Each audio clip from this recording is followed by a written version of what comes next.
Hello, Jackson here, and in today's video, we look at Karens who got eaten alive by deadly animals. From a woman who bottle-fed a cougar in her kitchen, dismissing county animal complaints, to an influencer hiking a remote jungle trail against every word of advice from locals who had lived alongside venomous wildlife their entire lives. It was May 5th, 2018, and the pre-dawn light was just beginning to creep over the scrubland of rural Nevada when Cassie Roan made her final attempt to leash the animal that would kill her. Cassie was a 33-year-old freelance wildlife enthusiast from Reno who had spent the better part of 5 years documenting a cougar on social media platforms. She had acquired the animal as a 6-week-old cub through an undisclosed contact 2 years prior, bottle-feeding it in her kitchen and documenting its growth online with captions about breaking barriers between humans and predators. Neighbors on Pinewood Drive had filed at least 3 complaints with County Animal Control about the cougar, reporting roaring sounds at night and concerns about safety. Cassie dismissed these complaints publicly, insisting the animal recognized her as family and posed no threat. She had named him Milo and frequently told visitors that domestication was simply a matter of consistent interaction and love. What Cassie failed to understand was the fundamental biology of the animal she kept. Cougars, also called mountain lions or pumas, are solitary apex predators native to the Americas, capable of taking down prey 3 to 4 times their body weight. Adult males can reach 220 pounds, while females typically weigh between 90 and 140 pounds. Their hind legs are extraordinarily powerful, allowing them to leap 40 feet horizontally and 15 feet vertically. Their retractable claws measure up to 1.5 inches and are designed to grip and hold struggling prey. Most critically, cougars possess a hunting instinct triggered by rapid movement, neck-level positioning, and perceived vulnerability, all factors that domestication cannot eliminate. That morning, Cassie had told her roommate she planned to walk Milo through the neighborhood before sunrise to avoid confrontation with neighbors. Her roommate, who worked night shifts and was preparing for bed, advised against it, but did not physically intervene. County records would later show that Cassie had attempted these early morning walks at least 7 times over the previous month, each ending with minor injuries or the cougar refusing the leash entirely. At approximately 6 a.m., Cassie entered the secured 10-foot enclosure wearing running shoes, athletic shorts, and a tank top. Milo had been pacing along the fence line for nearly 20 minutes. She approached with the leash extended, speaking in what her roommate later described as baby talk. Milo initially retreated to the far corner of the enclosure, creating approximately 30 feet of distance. Cassie interpreted this as submission rather than the tactical repositioning it actually was. She continued forward, turning her back to open the front gate without a secondary barrier, a critical safety lapse. The attack happened with devastating speed. Milo closed the distance in less than 3 seconds, launching from his hindquarters with enough force to knock Cassie forward onto her hands and knees. His jaws closed around the back of her neck with precision, the 4 canine teeth, each nearly 2 inches long, penetrating through muscle and crushing the cervical vertebrae. The bite force concentrated through those 4 teeth into a killing bite perfected over millennia of evolution. Cassie's spinal cord was severed instantly, causing immediate paralysis from the neck down. She collapsed face first onto the dirt, unable to scream or struggle. Milo maintained his grip, shaking his head in the characteristic manner cougars use to ensure prey cannot escape. The entire attack lasted approximately 45 seconds. Milo then released his bite and stood over Cassie's motionless body, front claws embedded in her shoulders, applying pressure in a dominance display typical of territorial males. Blood pooled rapidly beneath her, spreading across the hard-packed earth. Her legs twitched minimally in the first seconds after the bite, the only movement her body could produce. Her roommate stood frozen for the entire attack, remaining inside the doorway with her hands locked on the frame, later telling deputies he felt immediate shock, intense fear of being targeted next, and a brief inability to move or shout. A jogger was passing the property when he noticed the open front gate and heard unusual sounds coming from the yard. Through the chain-link fence panels, he could see the cougar standing over what appeared to be a human body. He immediately called 911 from his cell phone, remaining at a safe distance on the sidewalk. The call lasted 4 minutes as the dispatcher confirmed details and dispatched emergency emergency services. Paramedics and wildlife officers arrived 11 minutes after the attack began. Officers used a catchpole to guide Milo back into the rear enclosure, securing the gate. Paramedics pronounced Cassie deceased at 6:12 a.m. The preliminary assessment noted massive cervical trauma, complete spinal cord severance, and exsanguination from puncture wounds to the neck and shoulders. Milo was sedated and transported to a licensed wildlife facility 90 miles away, where veterinary staff evaluated him for behavioral disorders. He showed no signs of disease or neurological abnormality. He had simply acted according to his instinctual programming when stressed by forced interaction in close quarters. Nevada authorities declined to euthanize him, instead placing him permanently at a sanctuary equipped to house dangerous predators. Cassie's social media accounts were deleted by family members. The property on Pinewood Drive remained vacant for 8 months before being sold.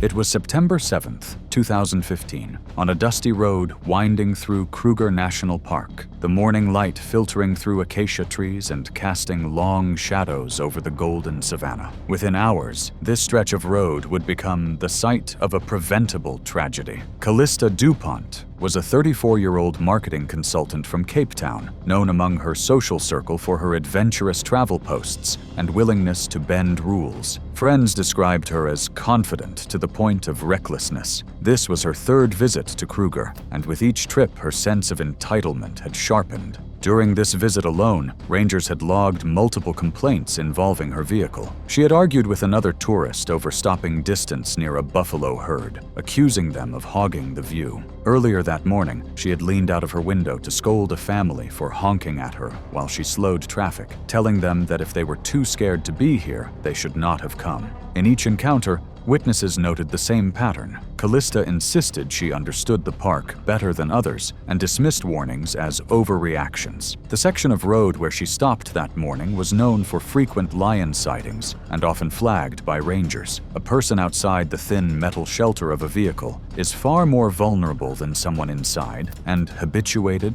opportunistic, or hungry lions will sometimes treat that vulnerability as a potential meal. Male lions can reach weights commonly cited up to 500 to 550 pounds, while females generally weigh 280 to 400 pounds. Lions do not automatically attack humans outside vehicles, but a person standing on the ground presents a silhouette similar to prey. That morning, a pride of 6 lions lounged approximately 40 feet from the road, visible through the dry grass. Several vehicles had already stopped to observe and photograph them from the safety of their cars. The lions appeared relaxed, accustomed to the daily parade of tourist vehicles. When Callista pulled up, she immediately began maneuvering for a better angle, edging her rental sedan closer than the recommended distance. Witnesses in nearby vehicles noticed her frustration with the lighting and her car's position relative to the pride. Tourists in adjacent cars immediately began honking their horns in warning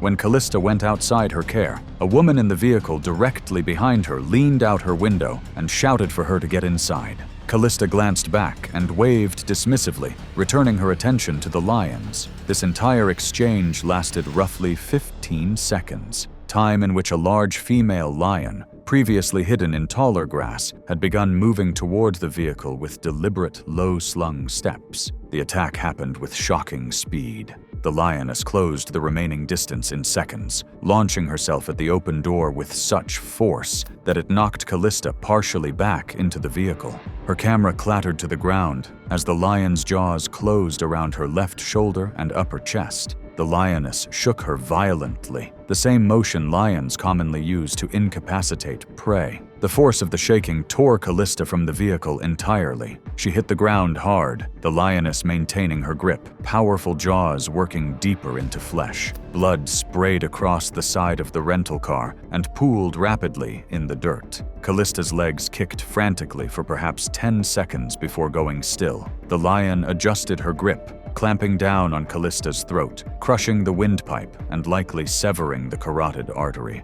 Blood pumped from the wound in rhythmic spurts, soaking into the dry earth. Two male tourists attempted to intervene, throwing rocks and using a tire iron to bang on their vehicle, trying to scare the lioness away. The commotion drew two more lions from the pride, including a large male who moved in, likely drawn by the commotion and the scent of blood, rather than to attack the humans. This forced the would-be rescuers back into their vehicles. The female lioness began dragging Callista's body toward the tree line, her powerful neck and shoulder muscles hauling the dead weight through the grass with disturbing ease. The body left a wide trail of disturbed earth and blood. Within minutes, the lioness had pulled Callista's corpse into vegetation roughly 60 feet from the road, partially obscured but still visible to horrified witnesses. One tourist managed to radio park headquarters. Park rangers arrived roughly 25 minutes later, joined as soon as possible by a veterinary advisor and an armed response team. They found Callista's body in the tall grass where the lioness had cached it. The coroner's preliminary examination noted massive trauma to the upper torso, including a crushed clavicle, likely severed carotid artery, collapsed trachea, and extensive tissue loss from the shoulder and neck regions. Death was attributed to exsanguination and asphyxiation,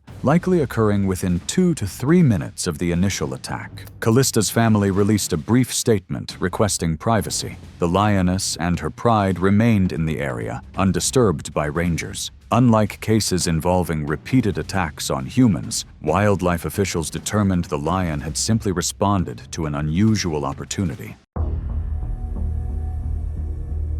It was April 3rd, 2015, and the turquoise waters off a small island in the Bahamas shimmered under a cloudless morning sky. A locally owned snorkeling operation ran daily excursions along the island's western reef system, keeping groups within designated reef zones and avoiding deeper channels where larger predators patrolled. Renetta Stannard, a 46-year-old pharmaceutical sales regional manager from Atlanta, Georgia, had arrived in the Bahamas 4 days earlier for a corporate incentive trip she had organized for her top-performing sales team. Stannard had built her career through aggressive management tactics and an absolute unwillingness to accept limitations of any kind. The morning excursion included Stannard and 5 members of her sales team aboard a 24-foot center console operated by a veteran captain who had guided snorkeling trips along these reefs for over a decade. The captain conducted a standard safety briefing before departure, outlining the designated snorkeling boundaries marked by float lines and explaining that deeper water beyond the reef edge was off-limits due to the presence of bull sharks that frequented the drop-off. Stannard was dissatisfied from the moment the group entered the water. After 20 minutes, she climbed back aboard and confronted the captain, demanding he relocate the group to a spot she had seen on a travel website, where snorkelers were photographed alongside large sharks. The captain explained that the location she was referencing was a controlled shark dive operation using trained guides and protective equipment, and that his snorkeling excursion was not equipped for shark encounters. Stannard dismissed his explanation, insisting that the calm conditions made it perfectly safe and that she was not paying premium prices to look at parrotfish. She informed him that she would be filing a formal complaint with the island's tourism authority and posting detailed reviews across every platform she could find, naming him personally. When the captain still refused, Stannard told him she would be contacting the boat owner directly to discuss his employment. She announced she would swim to the better water herself, since the captain clearly lacked the initiative to provide the experience she had paid for. Without waiting for a response, she put on her mask and fins and entered the water, swimming directly toward the reef edge approximately 200 yards from the anchored boat. The captain shouted for her to return. She did not look back. The reef crest dropped off sharply into a sandy channel, roughly 25 feet deep, where the water shifted from crystalline turquoise to a darker blue.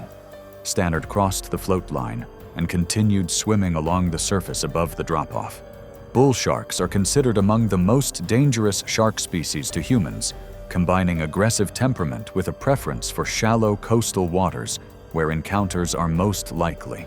Adult females commonly reach 8 feet in length and weigh between 200 and 300 pounds. Bull sharks are territorial feeders that patrol reef edges and channel drop-offs, relying on short, explosive bursts of speed to ambush prey.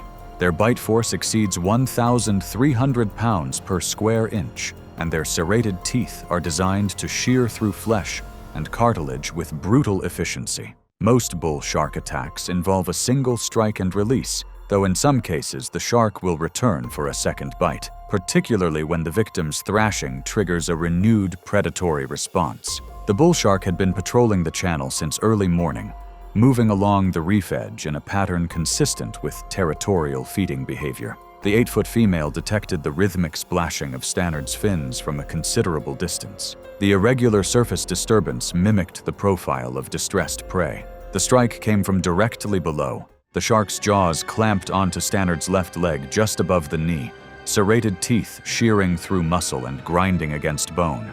The impact pulled her beneath the surface momentarily before she resurfaced, screaming and thrashing. The initial bite had already opened deep lacerations through tissue and tendon, but her violent kicking appeared to provoke a second pass. The shark released, swept past, and turned back on the same leg lower, near the calf. The serrated teeth tore through what remained of intact muscle and severed the popliteal artery, clouding the water dark red around her. The captain had seen Stannard moving beyond the reef line and was already pulling anchor when the attack began. He reached her position within 2 minutes, pulling alongside as a team member helped drag Stannard aboard. Blood poured across the deck from catastrophic wounds on her left leg. The captain fashioned a tourniquet from towline while radioing for emergency medical transport, but Stannard had stopped responding by the time the boat cleared the reef line. Renetta Stannard was pronounced dead before reaching the island clinic. The investigation confirmed that she had deliberately left the designated snorkeling area against the captain's explicit instructions and entered waters known for bull shark activity. The captain and operation were cleared of liability. It was February 8, 2018, in East Texas. The sanctuary housed retired circus and zoo animals, including 3 African elephants. The enclosure covered roughly 2 acres with open ground, scattered trees, and a water feature. A wooden rail fence stood 15 feet from the main enclosure to keep visitors at a safe distance. Judith Ramsey was 50 years old. A retired attorney from Houston, she had built substantial wealth through her former law practice and investments. She had served on the sanctuary's board for 18 months after being recruited for her business expertise and connections. Attending monthly meetings, she became increasingly involved in operational decisions and developed a particular interest in the elephants, frequently questioning staff about care protocols and visitor policies. For months, Judith pushed for changes to visitor experience policies. She argued that observation-only access was too restrictive, dismissing staff concerns as overly cautious. She suggested board members should have authority to observe animals more closely to make informed decisions. One morning, she arrived unannounced and informed staff she would conduct a personal evaluation of the elephant enclosure. The keeper on duty was a young employee who felt uncomfortable refusing a board member's instructions. The elephant involved had been rescued from a circus 5 years earlier and had a history of aggression toward handlers, including injuries that had broken bones. Sanctuary protocol required all interactions to occur from outside the enclosure, with no direct contact. Judith had been briefed on the animal's history and restrictions in prior meetings. African elephants are the largest land animals, with females typically weighing 6,000 to 8,000 pounds. Documented fatal human-elephant conflicts number in the hundreds. Former circus elephants often show unpredictable behavior due to years of stress and harsh training. Elephants can be aggressive when threatened or when humans violate their personal space. An elephant's trunk can exert tremendous crushing force, and they can move surprisingly quickly despite their size. Judith stood at the wooden rail barrier while the elephant, 30 feet away, ate hay. The other 2 elephants were in a separate section. She stepped over the rail and moved 12 feet closer to the main cable fence. The keeper called for her to stop, but she ignored the warning. The elephant turned her head, ears flaring, a clear sign of agitation. At the cable fence, now only 15 feet away, Judith extended her right arm through the gap, hand open towards the elephant. The elephant turned fully, lifted her trunk, and emitted a low rumble. The keeper ran toward her and shouted again. The elephant moved forward quickly. Judith tried to pull back, but her jacket sleeve caught on the cable. The trunk wrapped around her extended arm and coiled around her shoulder and upper torso, pulling her hard against the fence. Steel cables pressed into her chest and abdomen, and her upper body was forced partially through the gap, crushing her rib cage. The keeper grabbed her waist, but the elephant pulled harder. 3 ribs fractured, and her right shoulder dislocated as her arm was wrenched unnaturally. The elephant shifted her grip to Judith's neck and head, squeezing with crushing force. Her cervical vertebrae compressed, her trachea collapsed, and her airway was completely blocked. Judith could not breathe or make a sound. Staff struck the elephant's trunk and shouted. Other employees arrived with air horns. The elephant released after roughly 15 seconds. Judith slumped against the fence, unconscious, face dark red and purple from lack of oxygen. Staff pulled her through the fence cables and laid her on the ground. Her neck showed severe trauma with visible bruising, swelling, and deformity. Emergency responders arrived 12 minutes later. Judith had no pulse and no respiratory effort. Resuscitation attempts failed, and she was pronounced dead at the scene. The medical examiner listed the cause of death as asphyxiation due to crushing trauma to the neck and trachea, with complete airway obstruction. Contributing factors included cervical spine injury, fractured ribs, and shoulder dislocation. The report noted the trachea had been completely crushed, resulting in death within minutes. Time of death was estimated at 3 to 4 minutes after the initial trunk constriction. Multiple regulatory agencies investigated the sanctuary. Violations were cited for inadequate enforcement of safety barriers, allowing a board member to bypass protocols, and insufficient supervision. The facility's operating license was suspended, the director resigned, and the keeper was placed on administrative leave. Judith's family filed a lawsuit against the sanctuary, which was settled out of court 11 months later for an undisclosed amount. The elephant was not euthanized and was transferred to a larger facility with more secure enclosures and stricter protocols. The sanctuary implemented a comprehensive policy prohibiting any board member, volunteer, or visitor from entering restricted areas or approaching within 25 feet of any large animal. Physical barriers were reinforced, and additional staff training was mandated.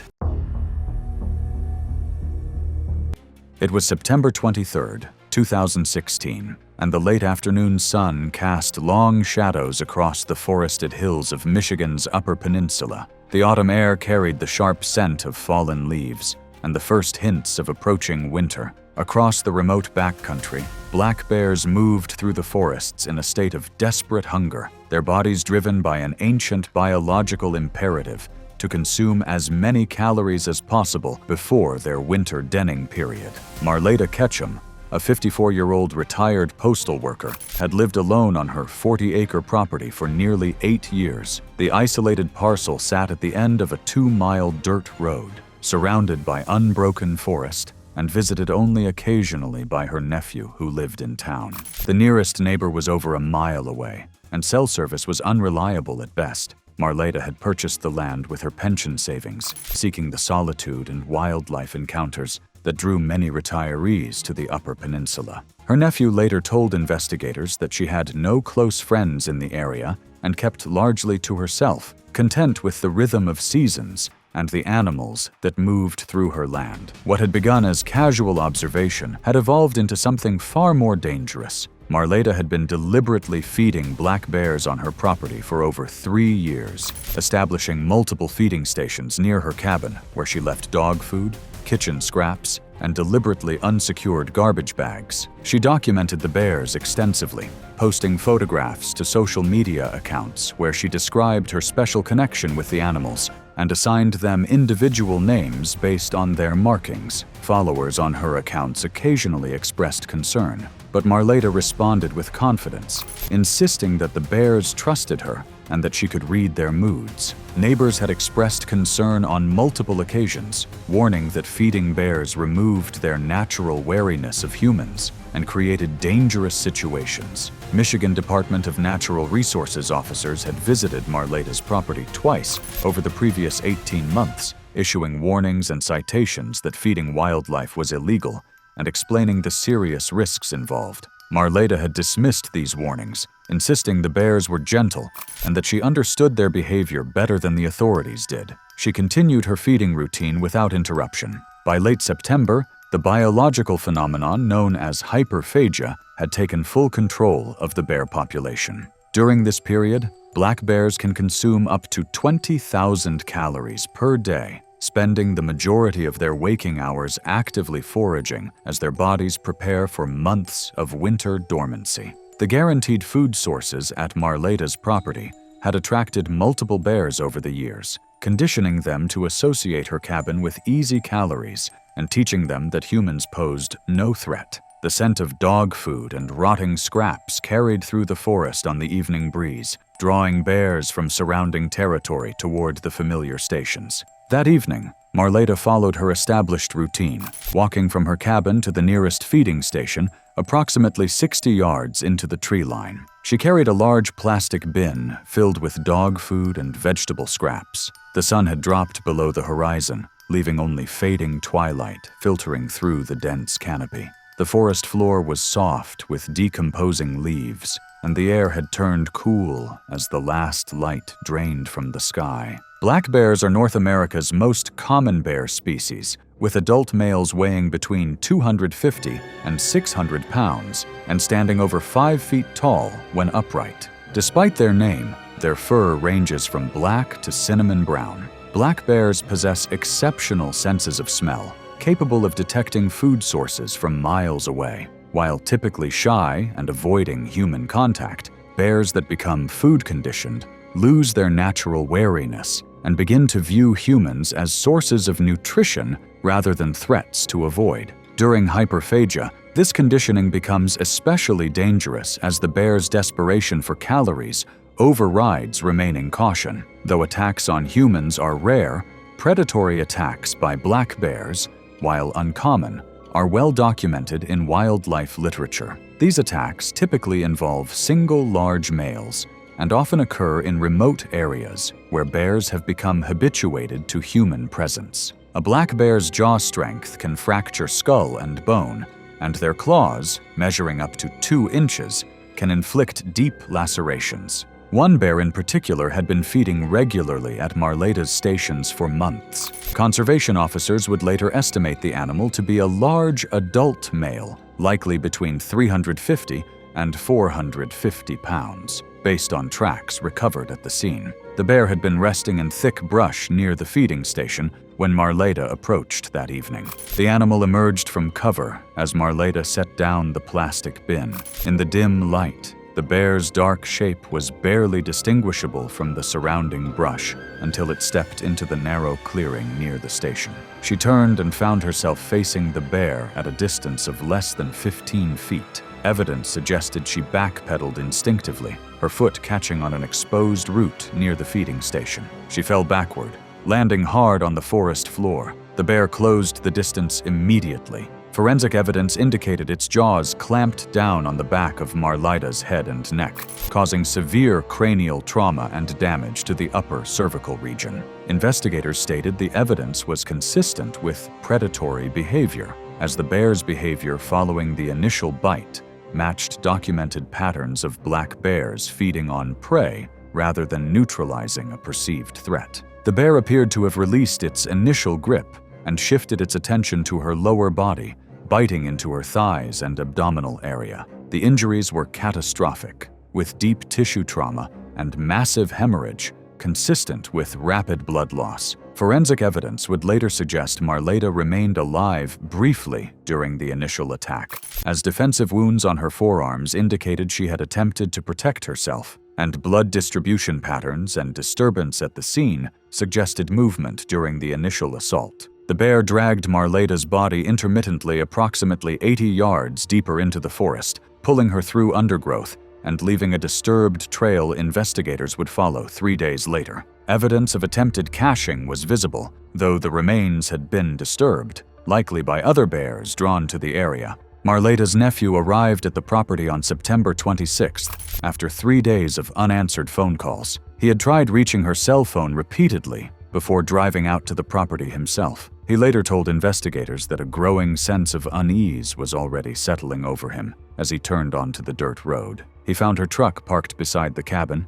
the door unlocked, and no sign of his aunt. A half-filled cup of coffee sat on the kitchen counter, and the plastic bin she used for bear food was missing from its usual spot near the back door. The cabin showed no signs of struggle or forced entry. His 911 call brought conservation officers and search teams to the remote property within hours. Search dogs located Marleda's scattered remains in the forest that afternoon. The condition of the body and surrounding evidence indicated bear predation, with clear signs that multiple animals had scavenged the site over the 3-day period. Michigan DNR officers euthanized 3 bears in the immediate area over the following days. DNA analysis and stomach content examination, completed weeks later, confirmed 1 bear as the primary attacker, while the remaining 2 were euthanized due to aggressive habituation behavior and confirmed feeding on the remains. The investigation documented years of illegal feeding activity that had removed the bear's natural wariness and created the conditions for a fatal attack. It was July 14, 2016, in the treacherous waters off Gansby, South Africa, where the Atlantic Ocean churns with some of the densest great white shark activity on Earth. The rugged coastline, dotted with sprawling kelp forests and bustling seal colonies, created a natural hunting ground for these apex predators. On this particular morning, a cage diving vessel cut through the choppy, cold waters, carrying a mix of thrill-seeking tourists and 1 professional diver who would push the boundaries too far.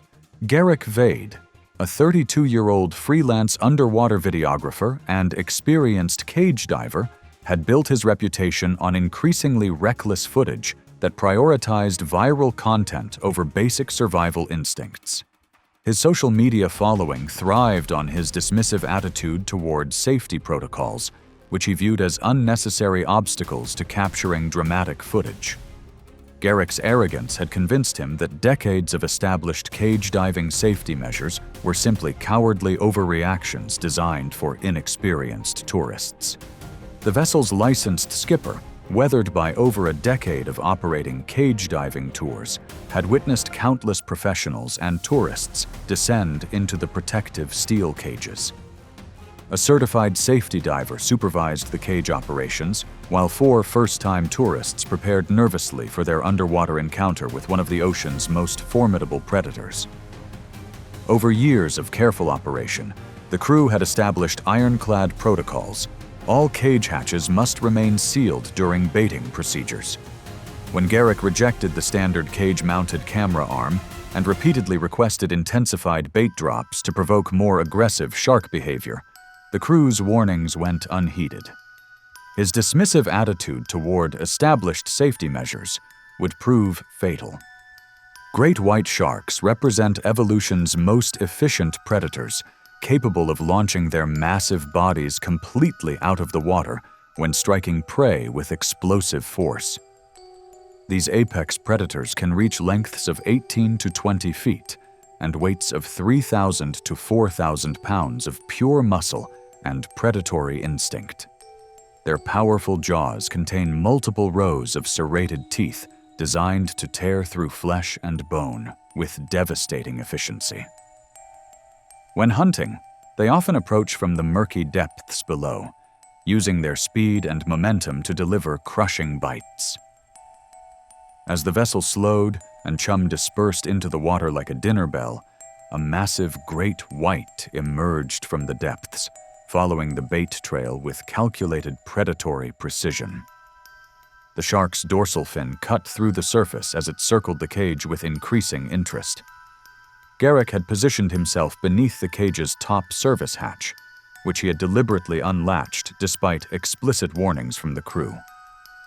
His monumentally poor judgment led him to extend his camera housing outside the protective bars, while raising his upper torso completely above the cage roof, essentially transforming himself from protected observer into vulnerable prey. The crew's frantic gestures and obvious alarm only reinforced Garrick's belief that he was capturing something truly extraordinary. The shark surged vertically toward what appeared to be an easy meal with explosive, unstoppable force that sent water cascading in all directions. In that critical moment, the predator struck the exposed opening with tremendous upward momentum, sending shockwaves through the entire cage structure. The violent impact compromised the hatch mechanism, and the shark's powerful jaws clamped onto Garrick's extended arm and shoulder with bone-crushing force. The initial bite fractured his shoulder blade and severed major arteries as razor-sharp teeth penetrated deep into his upper body, exactly as every safety expert had predicted would happen to anyone stupid enough to breach cage protocols during active feeding. The shark's violent thrashing partially pulled him from the cage's protection, dragging his torso into the open water where the predator maintained its grip. Submerged beneath the churning surface, Garrick was subjected to the devastating power of the great white's bite. The shark's serrated teeth caused massive tissue damage and severed major blood vessels, creating wounds that rapidly proved fatal. Blood clouded the water as the predator held its grip for several seconds before releasing him and disappearing into the depths, leaving behind a scene of unimaginable carnage. The crew frantically hauled his body to the surface, but the catastrophic blood loss from severed arteries had already sealed his fate. Despite immediate resuscitation efforts and emergency medical intervention, Garrick succumbed to massive hemorrhaging before reaching shore. The incident investigation revealed that Garrick had systematically ignored every established safety protocol, dismissed decades of hard-earned wisdom, and essentially committed elaborate suicide for social media content. The incident prompted an immediate investigation by South African maritime authorities, who conducted a thorough review of safety protocols for cage diving operations nationwide. The tragedy sent shockwaves through the underwater filming community, where Garrick had been respected for his fearless approach to documenting apex predators. His family released a statement acknowledging his lifelong passion for marine wildlife, while emphasizing the critical importance of respecting safety guidelines that exist to protect both humans and the animals they seek to document.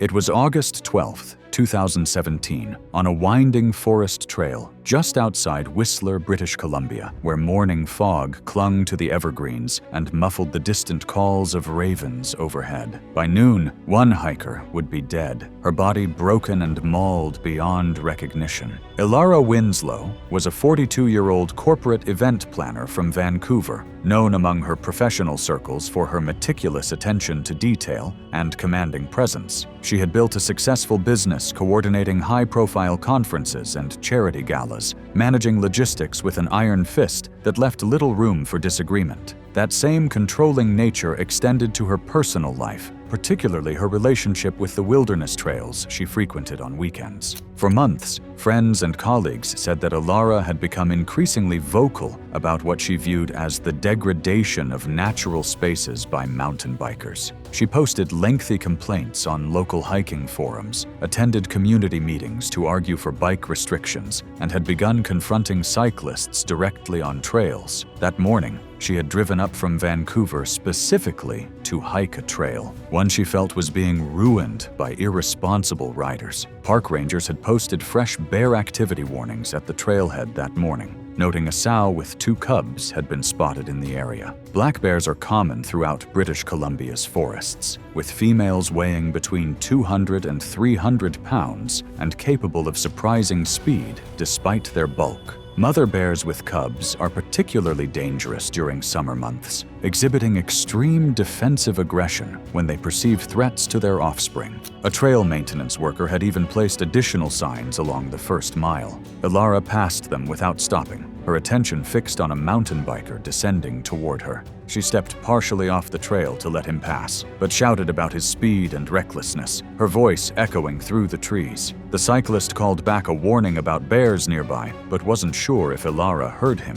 As another cyclist maneuvered around her, she impulsively lunged forward to block his path, stepping deeper into the undergrowth where the ground gave way beneath rotting leaves. The sudden movement and her raised voice carried through the forest. 20 feet away, hidden behind a thicket of salmonberry bushes, a mother black bear lifted her head. Her two cubs, each about 30 pounds, scrambled behind her as she rose to her full height. Witnesses above said that Ilara turned and saw the dark mass of the bear emerging from the fog. For 2 seconds, they locked eyes. The bear's ears flattened against her skull, and she released a huffing breath. Ilara took one step backward, then another, but her heel caught on an exposed root, twisting her ankle and throwing off her balance. The bear closed the distance in less than 3 seconds. Her forward rush slammed into Ilara with the force of a moving wall, knocking her backward before she could fully turn. The sow rose slightly and came down hard, her forelimbs striking and rapping as her full weight drove Ilara into the cedar trunk behind her. Claws raked across shoulders and back, tearing through clothing and skin as the bear pinned her upright. The impact knocked the air from Ilara's lungs in a sharp,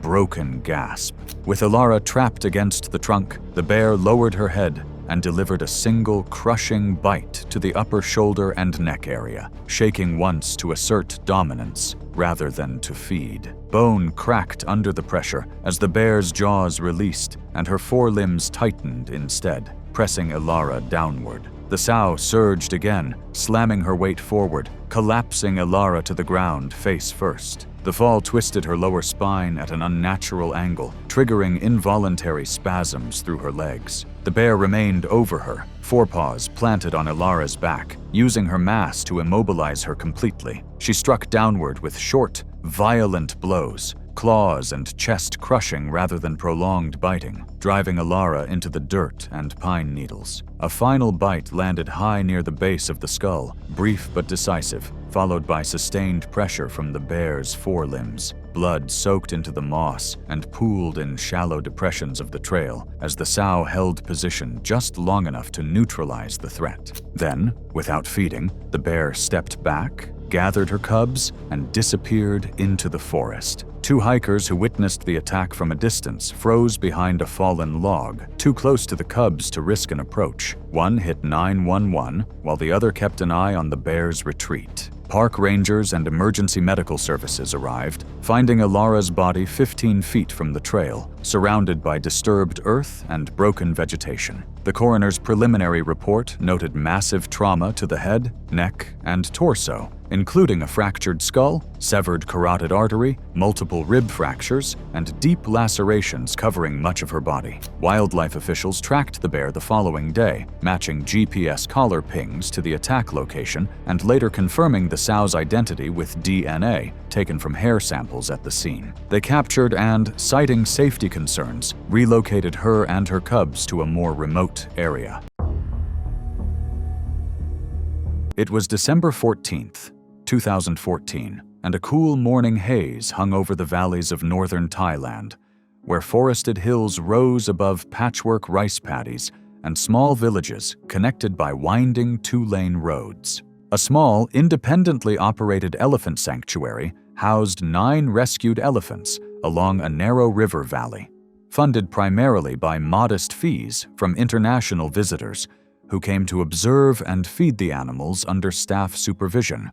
Corinthi Halverson, a 53-year-old self-described travel influencer from San Diego, California, had built a modest online following by documenting international trips with an emphasis on exotic animal encounters. Her content strategy relied on close contact imagery that distinguished her feed from competing travel accounts. Halverson had visited elephant operations across Thailand on 2 previous trips, both at facilities that still offered riding and direct contact.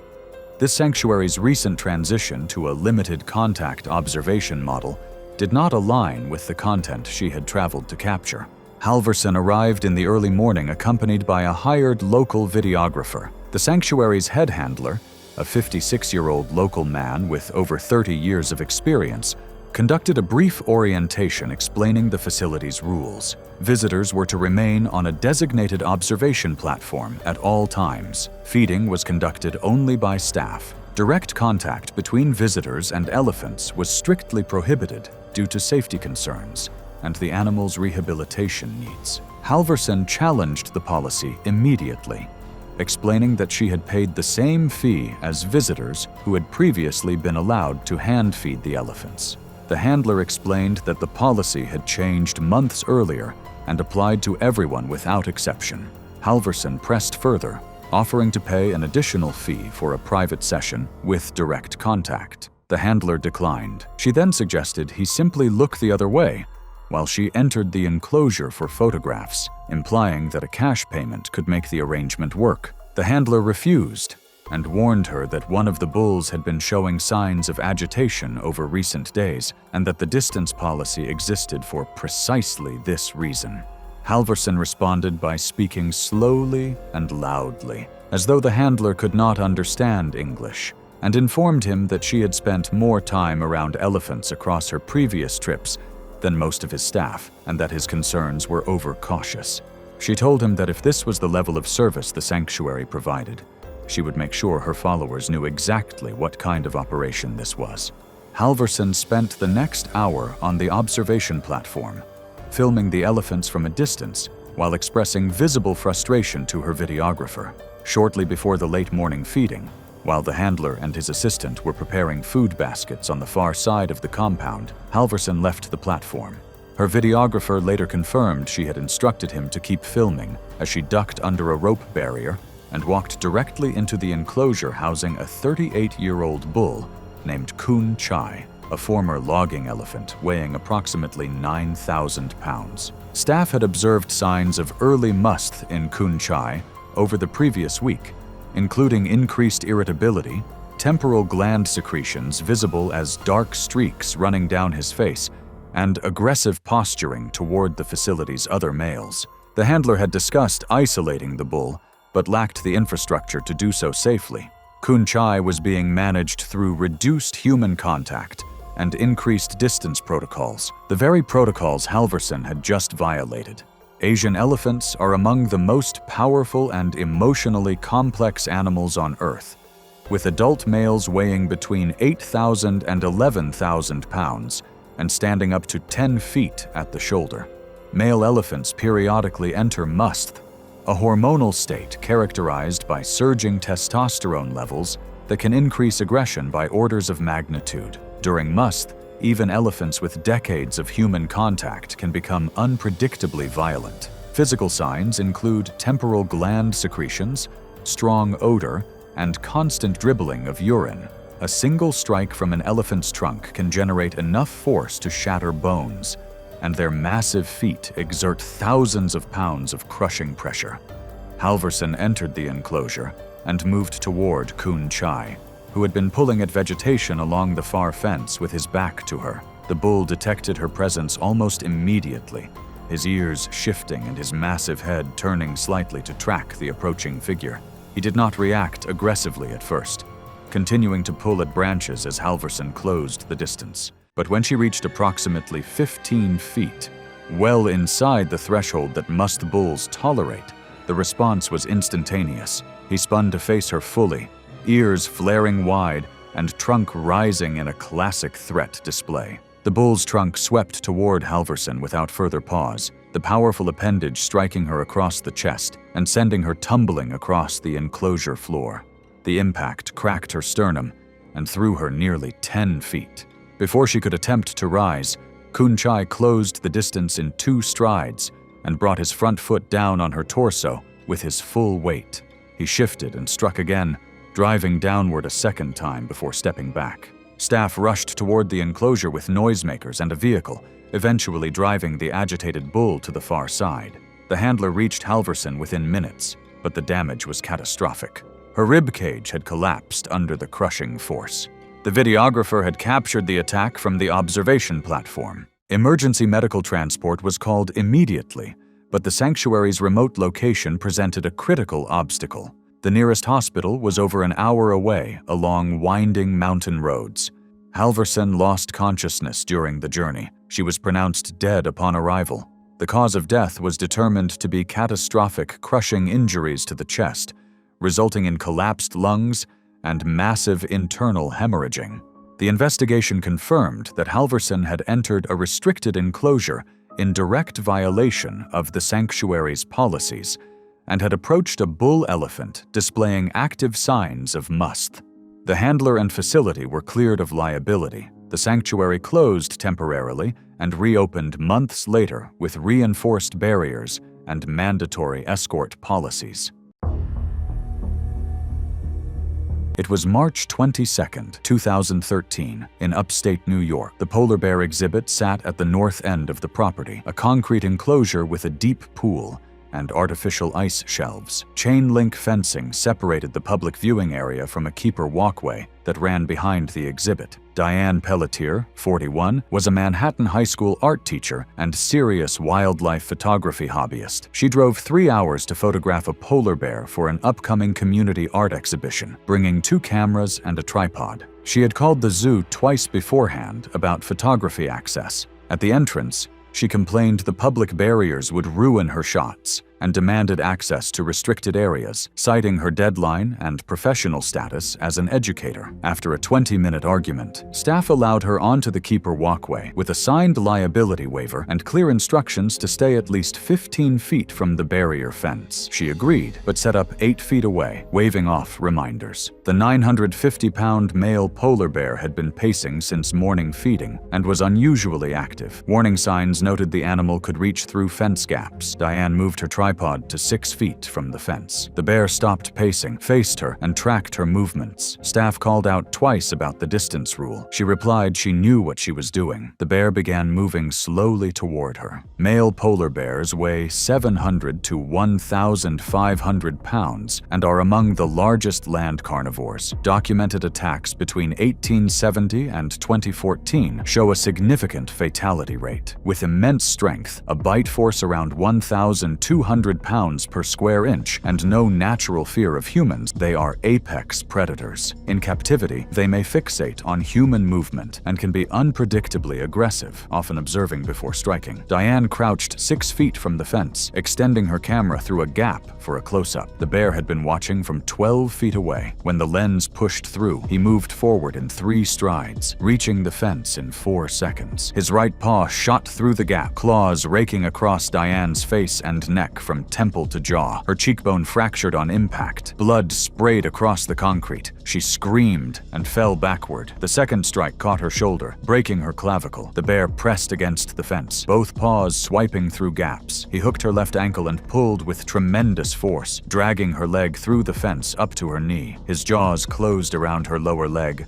crushing the tibia and fibula. He shook his head violently. The bear repositioned and his jaws closed around her head and neck from the left side. Teeth penetrated deeply at the temple and neck. The crushing force caused severe skull fractures and catastrophic damage. The bite lasted 4 seconds. Diane's body went limp. A staff member arrived and sprayed a fire extinguisher at the bear's face. The bear released and backed away. 50 seconds had passed since the first strike. Diane lay motionless with massive head and neck trauma. Blood pooled beneath her head. She was not breathing. Emergency responders arrived 8 minutes after the call. Diane had no pulse and was not breathing. She showed no signs of life upon assessment. Pupils were fixed and dilated, and resuscitation efforts were initiated but unsuccessful. Resuscitation efforts continued for 12 minutes before she was pronounced dead at the scene. The medical examiner ruled the cause of death as catastrophic skull fracture with severe traumatic brain injury and massive neck trauma. Multiple fractures to the temporal and parietal bones drove fragments into brain tissue. Injuries incompatible with life. Additional injuries included severe facial lacerations, a fractured clavicle, and compound fractures of the tibia and fibula with significant tissue loss. Her recovered camera contained 47 photos taken between 10:15 a.m. and 11:43 a.m.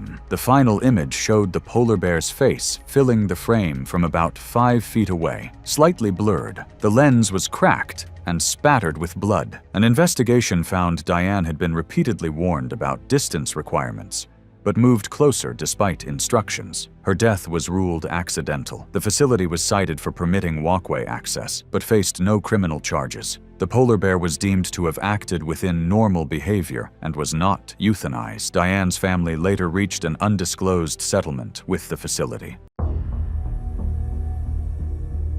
It was November 15th, 2016, and the shallow Mangrove Creek in Kakadu National Park reflected the rising sun in deceptive stillness. The water appeared calm, its surface broken only by occasional ripples, but beneath that tranquil facade lurked one of the planet's most efficient predators, waiting with prehistoric patience for vibrations that signaled prey. Seraphine Sarah Blackwood was a 29-year-old marketing consultant from Sydney who had built a reputation for what she called adventure tourism, but what her colleagues privately termed confrontational risk-seeking. She had a particular disdain for park rangers, whom she viewed as overly cautious bureaucrats who existed solely to inconvenience paying visitors, trying to sanitize nature for tourists too timid to experience it properly. Friends later recalled that she frequently demanded exceptions to rules and escalated minor disputes into formal complaints. This trip to Kakadu was meant to be her statement piece, raw wilderness photography that would set her apart from the filtered, safe content flooding Instagram. In the days leading up to the incident, she had repeatedly argued with campground staff about restricted zones, insisting signage was intentionally vague and threatening to report the park for what she called fear-based management. The mangrove-lined creek wound through dense tropical vegetation, its brackish water a mixing zone where freshwater met tidal flows. Saltwater crocodiles, known locally as salties, dominate these environments as apex predators unchanged for millions of years. Adult males regularly exceed 15 feet in length and can weigh over a ton, with bite forces measuring 3,700 pounds per square inch, the strongest of any living animal. These ambush predators can remain motionless for hours, with only their eyes and nostrils above water, before exploding into action at speeds reaching 18 miles per hour in short bursts. Their hunting strategy relies on patient observation, detecting vibrations and disturbances in the water through specialized sensory organs along their jaws. Once they secure prey, they employ the death roll, a violent spinning maneuver that drowns victims while tearing flesh. When her phone fell, several campers from the tour group saw it happen. Two of them, a couple from Melbourne, urged her to leave it and file a claim with her insurance. Sarah ignored them, stepping into the shallows despite their protests. The water was warmer than she expected, murky with sediment that obscured everything below knee depth. She waded carefully, feeling for the muddy bottom with each step, moving deeper until the water reached her waist. Her fingers were inches from the phone's waterproof case when the water around her seemed to shift. A 12-foot saltwater crocodile that had been lying motionless in deeper water nearby surged forward in a churning blast of water and mud. Its massive jaws clamped around Sarah's left thigh, with a sound witnesses later described as similar to a car door slamming. The bite penetrated deep into muscle and bone, the crocodile's conical teeth designed to grip rather than slice. Sarah's scream was cut short as the predator immediately began its death roll, spinning with tremendous power that lifted her partially out of the water before dragging her under. The water erupted into violent chaos. Sarah's arms flailed above the surface for seconds at a time between rolls, her hands clawing desperately at nothing. The crocodile's rotations were methodical and brutal, each spin tightening its grip while disorienting its prey. Witnesses on shore saw flashes of her bright yellow shirt amid the brown water, then red blooms spreading across the surface. The thrashing continued for seconds, based on eyewitness accounts. The crocodile then changed tactics, ceasing its rolls and instead dragging her steadily toward deeper water. Air bubbles broke the surface for another 30 seconds, then stopped. The water gradually settled, leaving only debris, a floating sandal, disturbed vegetation, and spreading darkness in the water. The crocodile had retreated into the deeper channel, its prey secure. The Melbourne couple had called emergency services within seconds of the attack beginning. Park rangers arrived in approximately 30 to 60 minutes from the nearest patrol point, but recovery operations were delayed for safety reasons. Sarah's body was located 4 hours later, partially submerged in a submerged hollow 230 yards downstream. The preliminary examination noted severe trauma to the left leg, with complete tissue loss from mid-thigh, multiple lacerations consistent with conical crocodile teeth,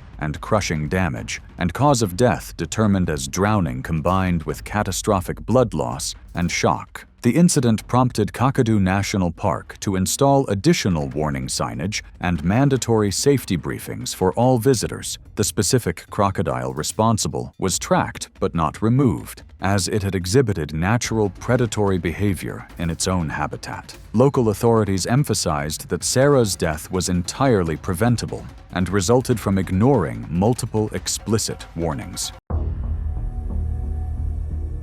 It was March 14, 2026, and the Phoenix sun was already beating down mercilessly at 10 a.m., turning the suburban asphalt into a shimmering heat trap, where Deborah Salinas would meet her end at the hands of the very creature she had exploited for profit. Deborah was a 41-year-old self-proclaimed animal rescuer who operated from her cluttered Phoenix home, though her true business was far more sinister. A former veterinary technician who had lost her license due to improper medication handling, she had discovered a lucrative niche in the exotic pet trade. Her social media account, followed by thousands of naive animal lovers, showcased an endless parade of baby primates, big cats, and venomous reptiles, each presented as a heartwarming rescue story. What followers didn't see was the systematic cycle of acquisition, brief care, and rapid resale once the animals matured beyond their cute phase. Deborah had perfected the art of emotional manipulation, crafting sob stories about urgent rehoming needs while pocketing thousands from buyers who believed they were saving animals in distress. Her reputation in underground exotic pet circles was well established but controversial.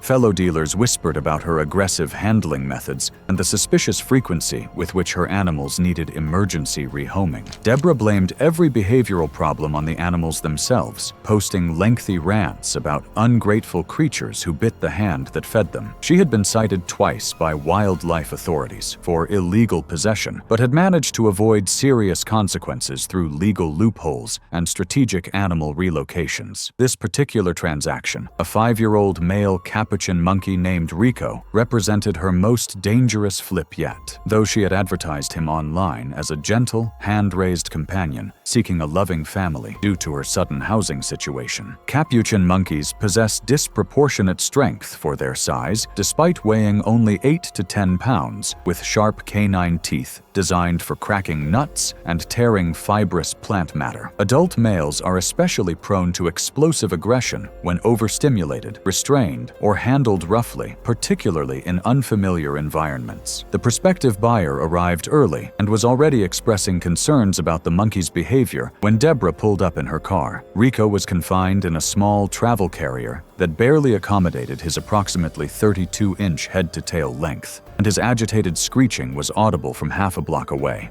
The buyer had specifically asked for a calm, socialized animal for his family, but what he saw emerging from the carrier was a visibly distressed primate with matted fur and dilated pupils. When he questioned Deborah about the animal's agitation, she dismissed his concerns with practiced ease, explaining that Rico was simply excited. As the buyer hesitated and pressed for veterinary records, Rico's behavior escalated sharply. He threw himself against the carrier walls and emitted piercing alarm calls. Deborah, increasingly impatient, made the fatal decision to demonstrate Rico's supposed docility by removing him from the carrier. She had attached a thin nylon leash to a chest harness, a restraint method widely criticized by primate specialists for increasing panic and aggression rather than control. When Rico lunged toward the buyer, Deborah yanked the leash violently, slamming the monkey back against her legs. The sudden pain and restraint triggered Rico's full fight-or-flight response. Using his powerful grip and agility, he scrambled up Deborah's torso with explosive speed. His bites were sharp and forceful, tearing at her shoulders, upper chest, and face. Deborah's shouts turned into screams as Rico clung to her scalp, biting repeatedly at her forehead and temples. Her movements and attempts to shake him off caused her to lose balance. She fell backward, striking the back of her head violently against the raised edge of the concrete driveway curb. The impact fractured her skull and caused immediate unconsciousness. After hitting the ground, Rico, in poor condition due to neglect during extended transport and confinement, continued stress, biting and tearing at exposed scalp and facial tissue without attempting to consume it. Blood pooled rapidly around her head as neighbors screamed and scattered. The buyer called 911, struggling to explain the scene as Deborah lay motionless on the asphalt. Paramedics arrived within 8 minutes, but Deborah showed no signs of purposeful movement and only agonal breathing. She was transported under emergency protocol and pronounced dead shortly after arrival at the hospital. The medical examiner ruled the cause of death blunt force trauma to the head, with contributing hemorrhagic shock and soft tissue injuries from multiple bite wounds, including scalp avulsion and facial lacerations. Rico was seized by animal control and placed under mandatory quarantine and behavioral assessment. He was subsequently euthanized after evaluation confirmed a dangerous disposition. It was August 9th, 2018, and the Zambezi River moved sluggishly through the broad floodplain of southern Zambia, its waters reduced by the peak dry season to a fraction of their wet season volume. The shrinking river had concentrated massive pods of hippopotamus into increasingly crowded pools and reed channels, with territorial bulls defending diminishing space against rivals and perceived threats. A small luxury safari lodge operated boat-based game viewing excursions along a stretch of river known for exceptional wildlife density. Marigine Tulliver, a 48-year-old homeowners association president from a suburb of Columbus, Ohio, had arrived at the lodge 3 days earlier as part of a guided safari package purchased through a high-end travel agency. Tulliver had already filed 2 formal complaints with the lodge manager during her 3-day stay, one regarding the temperature of her morning coffee, and another alleging that her room had not been cleaned to her specifications. The morning river excursion departed shortly after sunrise, carrying Tulliver, a retired couple from Ontario, and a lodge naturalist serving as guide. The guide, a 26-year-old local man who had grown up along the river and held certification through the National Wildlife Authority, operated a 14-foot aluminum skiff powered by a small outboard motor. He conducted a standard safety briefing, emphasizing that hippopods were to be observed from a minimum distance, that the boat would not enter any side channels where hippos were congregating, and that his navigation decisions were final. The first hour passed without incident as the guide maneuvered along the main channel, pointing out crocodiles on the banks and a distant pod of hippos, visible as dark mounds in the shallows. Tulliver expressed dissatisfaction with the distance, informing the guide that the travel agency brochure had featured photographs of hippos taken from much closer range. The guide explained that those images were likely taken with telephoto lenses and that approaching pods with calves during the dry season was extremely dangerous. Tulliver dismissed the explanation. She told the guide she had paid a substantial amount of money and expected the lodge to deliver what it had advertised. She pointed toward a shallow reed channel approximately 200 yards from the main river, where at least 15 hippos were visible, including several calves partially submerged alongside their mothers. She demanded the guide take the boat into the channel. The guide refused, explaining that the channel was shallow, narrow, and occupied by a pod that included a dominant bull he had observed displaying aggressive behavior on previous excursions. Entering that channel in a small aluminum skiff would place the boat within the bull's defended territory, with no room to maneuver if the animal charged. Tulliver's response escalated sharply. She accused the guide of being incompetent and told him she would be speaking to the lodge owner personally to ensure he was removed from guiding duties. She stated that she had connections in the international travel review industry and that a single detailed account would ensure the lodge never attracted another American client. The retired couple from Ontario attempted to intervene, but Tulliver cut them off. When the guide still did not move, Tulliver stood from her seat, stepped toward the stern, and grabbed the outboard motor's tiller arm, attempting to redirect the boat toward the channel. The guide pulled her hand away and told her firmly that touching the controls was prohibited. Tulliver sat down but continued her verbal assault, questioning the guide's qualifications and implying that his refusal was based on cowardice rather than genuine safety concerns. The lodge operated on thin margins and depended entirely on positive reviews from international guests. Previous complaints from wealthy clients had resulted in guides losing their positions. After several more minutes of sustained pressure, the guide turned the boat toward the channel. Hippopotamuses are among Africa's most dangerous animals, responsible for an estimated 500 human fatalities annually across the continent. Adult bulls weigh between 3,000 and 4,000 pounds and can reach lengths exceeding 14 feet. Despite their enormous bulk, hippos are capable of explosive movement in water, charging through shallows at speeds that outpace a swimming human. Their massive jaws can open nearly 180 degrees, revealing canine teeth exceeding 16 inches in length. Bite force exceeds 1,800 pounds per square inch, sufficient to crush bone, puncture organs, and sever limbs. Territorial bulls become extraordinarily aggressive during the dry season when shrinking water forces rival males and pods with calves into increasingly tight quarters. The guide eased the skiff into the channel at minimal speed, the shallow water barely covering the propeller. The reed banks rose on either side, narrowing the available water to approximately 20 feet across. The pod was visible ahead, dark shapes clustered in a pool where the channel widened slightly. Several heads rose above the surface, ears twitching, nostrils flaring. The dominant bull surfaced approximately 30 feet from the boat's bow. The animal was enormous, its scarred head and massive jaw indicating years of territorial dominance. Its mouth opened in a full threat display, the cavernous gape revealing worn but massive canines. The guide immediately cut the engine and began paddling backward with his hands, trying to reverse the boat out of the channel without the noise of the motor provoking a charge. The bull submerged. The guide scanned the water, unable to track the animal in the murky shallows. For several seconds, the channel was silent.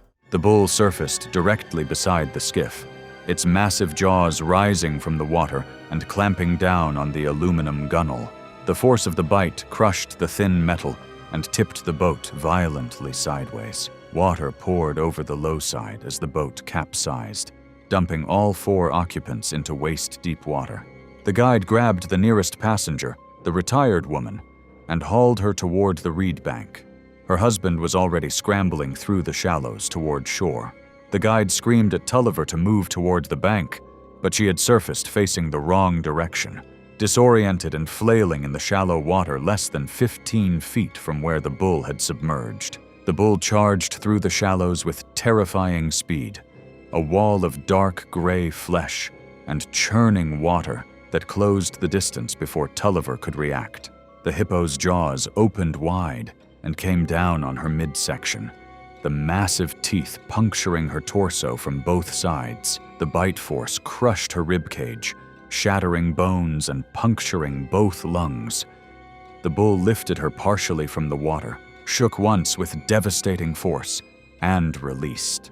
Tulliver collapsed face down in the shallows, motionless. The bull snorted, wheeled around, and retreated toward its pod. The guide and the Canadian couple reached the riverbank and remained hidden in the reeds until the pod settled. A distress call reached the lodge via the guide's handheld radio, and a rescue boat arrived approximately 40 minutes later. The crew recovered Tulliver's body from the shallows. She had died almost instantly from catastrophic bite trauma to the torso, the crushing force having collapsed her ribcage and destroyed both lungs. The investigation determined that the guide had entered a restricted waterway under sustained pressure from a client. The lodge suspended river excursions pending a safety review. The guide cooperated fully with investigators and was not charged, though he did not return to guiding work.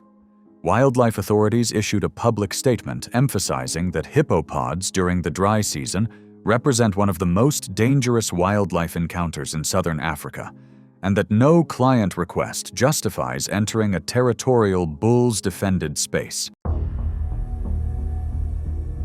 It was October 12, 2017, early evening in southern Arizona at a 43-acre wildlife sanctuary located 30 miles outside a mid-sized city. The facility housed rescued exotic animals, including several big cats. The jaguar enclosure measured approximately 20 by 30 feet, enclosed by 12-foot chain-link fencing over a concrete floor. Denise Harmon, 46, was a housewife from Scottsdale married to a successful real estate developer. With substantial free time, she volunteered monthly for 2 years and had donated more than $50,000. She sat on the donor advisory board and had developed a particular fascination with the male jaguar, frequently asking staff about his history and behavior. Denise repeatedly requested private photography access, citing her donations and suggesting major donors deserved special treatment. Staff explained that safety rules applied to everyone. Frustrated, she implied her contributions might depend on special access. The director eventually allowed her into a supervised feeding observation area, still behind a secondary barrier. That evening, she arrived with a professional camera, and an intern reminded her to stay behind the barrier. The male jaguar weighed about 220 pounds, was 9 years old, rescued from illegal breeding 3 years prior, and had a history of aggression toward handlers. Feeding used a secured chute to prevent human contact. Sanctuary policy prohibited anyone within 10 feet of the enclosure. The jaguar had been fed 30 minutes earlier and was resting on a high platform. Jaguars typically weigh between 120 and 250 pounds. They possess the strongest bite force relative to body size among big cats, estimated between 1,500 and 2,000 pounds per square inch, capable of crushing bone and piercing skulls. They are ambush predators, killing with precise bites to the head or neck. In captivity, especially males, they can be territorial and unpredictable. Denise stepped beyond the secondary barrier, standing roughly 6 feet from the chain-link fence, 4 feet closer than instructed. The intern briefly left the area to retrieve cleaning supplies from a nearby shed, leaving her unsupervised for less than a minute. Alone, Denise moved closer still. From her jacket pocket, she removed a small piece of meat taken from the feeding area. She extended her right hand through a gap in the chain-link fence, holding the meat on her palm and making soft, clicking sounds. The jaguar had been watching her from about 15 feet away. When her arm passed through the fence, he rose immediately and descended from the platform. Moving low and silent along the enclosure wall, he covered the distance in seconds. As he neared, Denise pushed her arm farther through the gap. The jaguar struck with his right paw, claws extended, hooking into her wrist. With a powerful pull, he dragged her hand and forearm through the fence up to the elbow. Denise screamed and tried to yank free. His jaws clamped down on her forearm. Teeth penetrated both sides of the limb. The radius and ulna fractured under pressure. The radial artery was severed. Muscle tissue was crushed and torn. He shook his head once, worsening the damage, then shifted his bite to her hand. The metacarpal bones shattered. Several fingers were partially severed or crushed beyond recognition. Blood streamed down the fencing and pooled on the concrete floor. Approximately 30 seconds after leaving, the intern returned and saw Denise collapsed against the fence. He grabbed an air horn from the mounted emergency kit and activated it at close range. The blast startled the jaguar, who released her and backed away. Denise fell to the ground, clutching her arm. The intern applied a tourniquet high on her upper arm and called emergency services. The tourniquet slowed arterial bleeding from the forearm, but blood continued to flow heavily from the hand injuries. Paramedics arrived 11 minutes after the call. Denise was conscious but in severe shock. Her blood pressure was critically low. Her right hand was extensively mangled, with multiple fingers partially amputated. Responders initiated IV fluids, reinforced the tourniquet, applied pressure dressings, and administered pain medication before transporting her to a trauma center. During transport, her condition deteriorated despite aggressive fluid replacement and the initiation of blood transfusion. She went into hemorrhagic shock. 17 minutes into the ambulance ride, she suffered cardiac arrest. Resuscitation efforts continued en route and upon arrival at the hospital, but were unsuccessful. She was pronounced dead 34 minutes after the attack. The medical examiner determined the cause of death to be exsanguination, leading to hemorrhagic shock and cardiac arrest. Severe traumatic injury to the right forearm and hand, including arterial destruction, resulted in blood loss beyond survivable limits despite intervention. Multiple regulatory agencies investigated the sanctuary. Violations were cited for allowing a donor into a restricted proximity area, inadequate supervision during the observation period, and failure to enforce established safety barriers. The facility's license was suspended for 6 months, and it was placed on probation.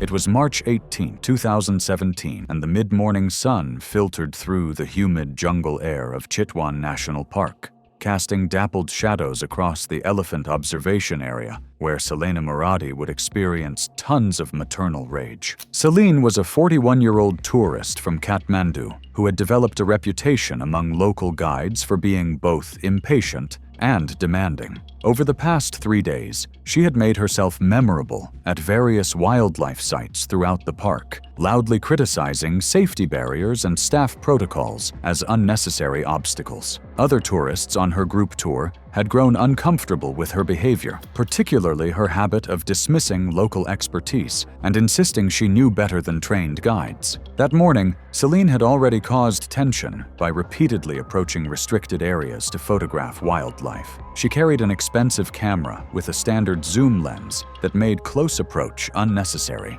Yet she insisted that authentic shots required proximity. Her tour guide had pulled her aside twice before noon to discuss safety protocols. She had waved him off both times. The observation area where the incident occurred was protected by a wooden barrier fence approximately 4 feet high and a single roped perimeter, standard at that overlook until the incident, positioned 30 yards from where a female Asian elephant stood with her young calf. Asian elephants are highly intelligent and protective animals, particularly mothers with offspring. Adult Asian females commonly weigh several tons, often in the 4,000 to 9,000 pound range, and can reach around 9 feet at the shoulder. Despite their herbivorous diet and generally calm demeanor, maternal elephants are among the large mammals most frequently implicated in fatal encounters in parts of Asia. When they perceive a threat to their young, they can charge at speeds exceeding 25 miles per hour, covering 30 yards in roughly 2.5 seconds, and deliver crushing blows with their massive heads and feet.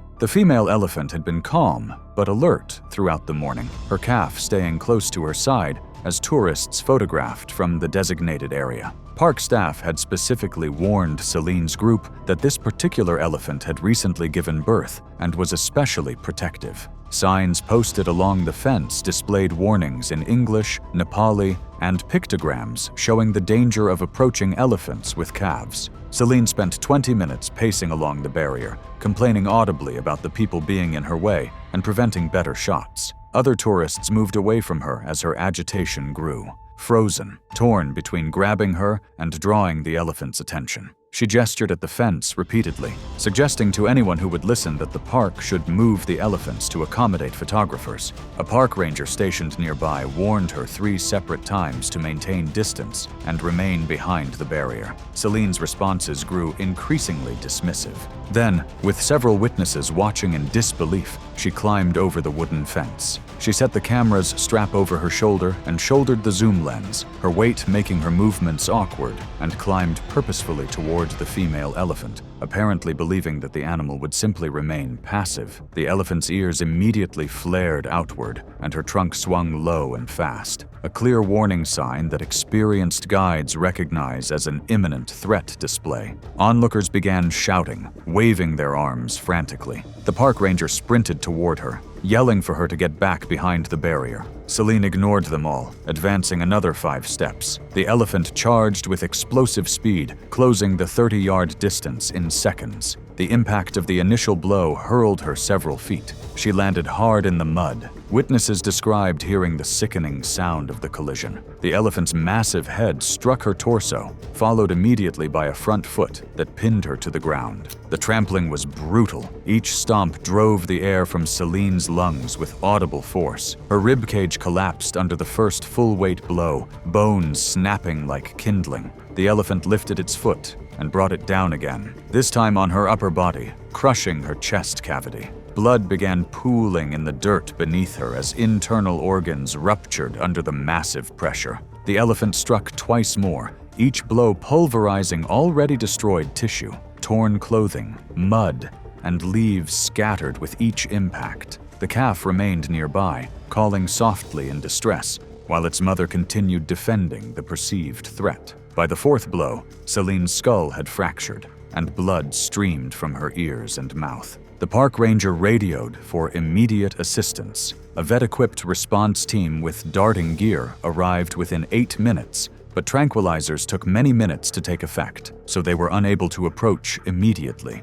When they reached Celine, park authorities performed a preliminary examination at the scene. The assessment noted massive blunt force trauma to chest and head, multiple displaced rib fractures, catastrophic internal hemorrhage. The medical examiner later confirmed death had occurred within minutes of the attack. Park officials used the incident to reinforce safety protocols during tourist briefings. Chitwan's administration implemented additional barriers and increased ranger presence at elephant observation areas. It was September 28, 2017, and the late dry season had baked the landscape of Australia's Northern Territory into a palette of rust and ochre. River levels had dropped to their annual low, concentrating wildlife along shrinking waterways and making crocodile sightings virtually guaranteed for the tour operators who navigated the region's tidal rivers. Jacintha Werribee, a 51-year-old real estate broker from Melbourne, had traveled north as part of a 2-week holiday with a longtime friend. Her companion would later describe Werribee as someone who treated every interaction as a negotiation she intended to win. The pair had booked an afternoon crocodile viewing cruise aboard a flat-bottomed aluminum vessel operated by a small family-run tour company. The boat carried 10 passengers and a 2-person crew consisting of the captain, a river guide with over 15 years of experience, and a deckhand responsible for passenger safety. The captain conducted a thorough safety briefing before departure, emphasizing that passengers must remain seated at all times, that no part of the body should extend beyond the railing, and that certain tributaries were restricted due to the presence of large territorial males. Werribee began expressing dissatisfaction within the first 30 minutes. The main channel offered sightings of several basking crocodiles at distances of 40 to 60 yards, which she declared inadequate for the price she had paid. She approached the captain and demanded he navigate into a narrow side channel where a massive crocodile had been visible from the main river. The captain refused, explaining that the side channel was shallow, narrow, and home to a dominant male estimated at over 17 feet that had displayed aggressive behavior toward vessels in previous seasons. Werribee returned 10 minutes later with a second demand, informing the captain that she had paid for a premium wildlife experience and was not receiving one. She told him that if the company could not deliver what it advertised, she would ensure its operating license came under review through contacts she claimed to have in Melbourne's tourism oversight community. The captain refused again. Werribee's behavior escalated further. She accused the captain of laziness, declared the entire operation a scam, and announced loudly to the other passengers that they were all being cheated. When the deckhand approached to guide her back to her seat, Werribee shoved his hand away and warned him not to touch her. She stationed herself at the bow railing with her camera, standing despite repeated instructions to remain seated. Other passengers later confirmed the deckhand had asked her to sit down at least 4 separate times. As the boat passed the mouth of the restricted side channel on the return trip, Werribee climbed onto the lower rung of the bow railing to photograph the channel entrance, leaning her upper body well beyond the vessel's edge. The deckhand moved toward her immediately.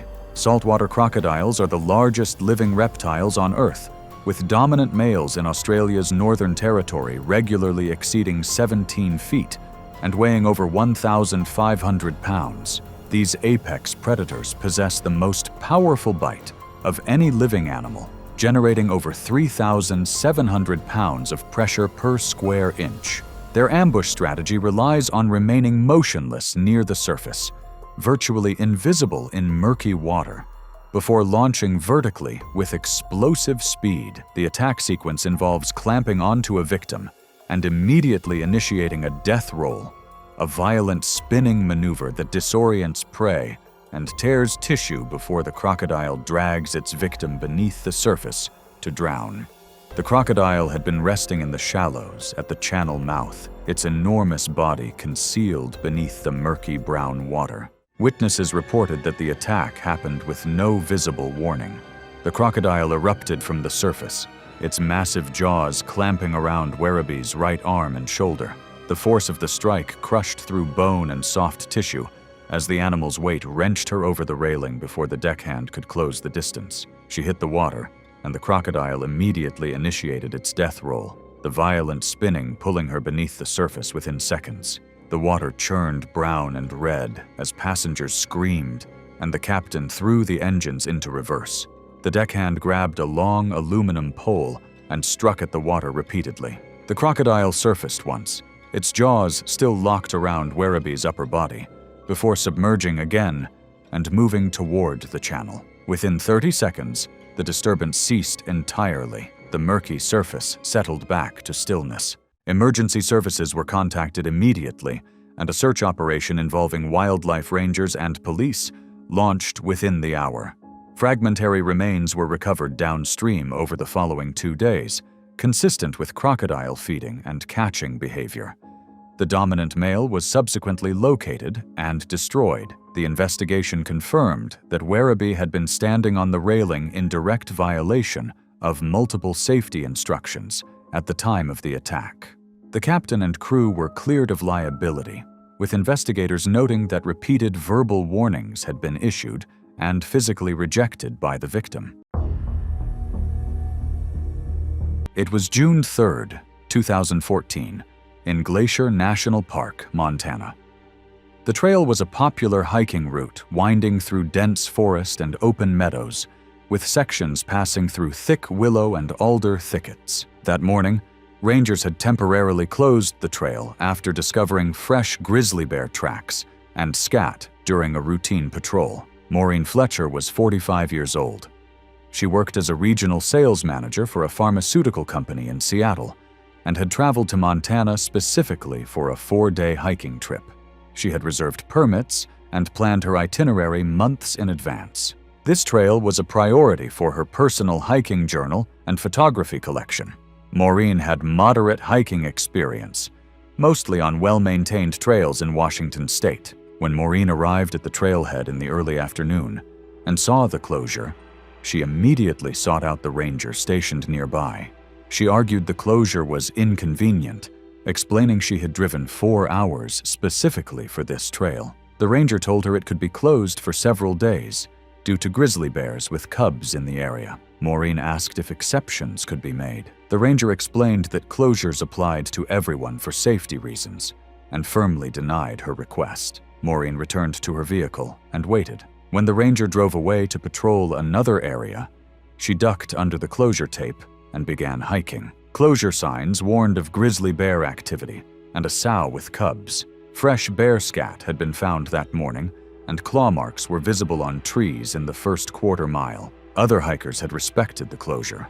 Maureen was wearing earbuds and listening to music, reducing her ability to hear environmental sounds. Female grizzly bears with cubs typically weigh between 300 and 450 pounds and are highly protective of their young. Encounters with mothers and cubs are considered the most dangerous, as a female will aggressively defend her offspring against any perceived threat.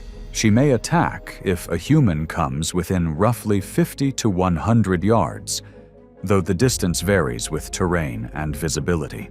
Grizzlies can reach speeds of up to 35 miles per hour over short distances, even uphill, and can cover ground faster than any human. Attacks often involve multiple bites and powerful strikes with the front paws, which are equipped with claws up to 4 inches long. Maureen hiked quickly, covering over a mile in 35 minutes. The trail narrowed as it entered dense willow thickets. She rounded a blind corner where the trail curved sharply left and encountered a female grizzly and her 2 6-month-old cubs foraging in the thicket. The cubs were 15 feet ahead of Maureen, placing her between them and the mother. She froze upon seeing the cubs and reached up to remove her earbuds. The mother bear charged immediately from 25 feet away. The bear covered the distance in roughly 1.5 seconds, leaving Maureen no time to react. The first strike from the bear's front paw hit the left side of her head and shoulder, fracturing her jaw and cheekbone and knocking her off her feet. The bear landed on her instantly, clamping her left shoulder and upper chest in its jaws. Bone was crushed, muscle tissue torn, and Maureen was shaken by the motion. The bear then bit her torso and abdomen, puncturing the abdominal wall and damaging internal organs. Blood loss was rapid and severe. Maureen's arms moved weakly in an attempt to protect her head and face as the bear delivered additional bites to her torso, legs, and arms. The attack lasted approximately 60 to 90 seconds. The bear then dragged her 30 feet off the trail into the thicket. The cubs returned to their mother and stayed close. The bear remained near Maureen for several minutes before moving away with her cubs. Maureen was unconscious and bleeding heavily, with the torso and abdominal injuries most severe. Rangers on an evening patrol discovered Maureen's body several hours later, 30 yards off the trail, partially concealed by vegetation. She had been dead for several hours. The medical examiner determined the cause of death as exsanguination from multiple traumatic injuries, including massive internal organ damage and traumatic shock. The injuries were incompatible with survival, even with immediate medical intervention. Evidence at the scene included Maureen's phone, found on the trail near the attack site. The last photo showed the trail ahead with dense vegetation. Her earbuds were near her body, still connected to the phone. Bear tracks and scat confirmed the presence of an adult female and 2 cubs. Hair and tissue samples from Maureen's clothing matched grizzly bear DNA. Wildlife officials tracked the bear family, but determined the attack was defensive, triggered by Maureen's sudden appearance between the mother and cubs. The bears were not destroyed. The trail remained closed for 2 additional weeks. Maureen's family claimed that inadequate physical barriers should have prevented trail access during closures. No legal action was pursued. The case was ruled an accidental death with contributory negligence for bypassing closure warnings and hiking in a restricted area during confirmed bear activity. It was March 17, 2015, and the early spring afternoon brought warm temperatures to the flat landscape of rural Oklahoma. The facility advertised itself as an exotic animal sanctuary, but the reality was far less noble. The unaccredited roadside operation occupied 12 acres along a county highway. Its collection of aging enclosures housing tigers, bears, and various other animals acquired through the poorly regulated exotic pet trade. A hand-painted sign along the highway advertised admission prices and photo opportunities with the animals. The gravel parking lot held space for perhaps a dozen cars. Dwennell Porterman, a 47-year-old woman who identified herself as the facility's owner and operator, had purchased the property 4 years earlier with money inherited from her parents. She had no formal training in animal husbandry or wildlife management, and her facility operated on minimal oversight. The operation charged admission to visitors who walked along dirt paths between chain-link enclosures, with additional fees collected for special experiences, including supervised feeding sessions, where visitors could toss meat to the animals from outside the barriers. The facility had accumulated multiple USDA violations over the previous 3 years, cited for inadequate enclosure maintenance, improper veterinary care, and failure to maintain required safety protocols. Dwennell's operating license had been under investigation for renewal violations for the previous 6 months, though she had continued operating while claiming the renewal was being processed. The facility employed only 2 part-time workers whose primary responsibilities involved basic cleaning and food preparation. Neither had any formal wildlife training. The Bengal tiger had arrived at the facility 2 years earlier, purchased from a private owner in Texas whose own breeding operation had been shut down by state authorities. The male tiger weighed approximately 420 pounds and measured nearly 10 feet from nose to tail. Despite being kept in captivity since it was a cub, the animal retained every instinct of a wild predator. The tiger lived in a quarter-acre enclosure surrounded by 10-foot chain-link fencing without inward overhang that showed significant rust and poor maintenance. Despite the tiger's size and obvious power, Dwinelle had developed a casual attitude toward safety protocols, frequently entering the enclosure alone to deliver food and clean water troughs. She often told visitors the tiger was gentle and that they had a bond built on years of trust. That afternoon, the facility's single employee had called in sick, leaving Dwinelle to handle all responsibilities alone. Visitor traffic had been light, with only 2 families present during the early afternoon. By 3 o'clock, Dwinelle had begun preparing the afternoon feeding, filling plastic buckets with chunks of chicken and beef purchased from a local butcher. She had developed a routine shortcut over previous months, bypassing the shift gate system and entering the tiger's enclosure directly, rather than using the feeding chute that required additional time and effort. The tiger had never displayed aggression toward her during these intrusions, and investigators believe that by this point, Dwinelle had convinced herself the animal recognized her as non-threatening.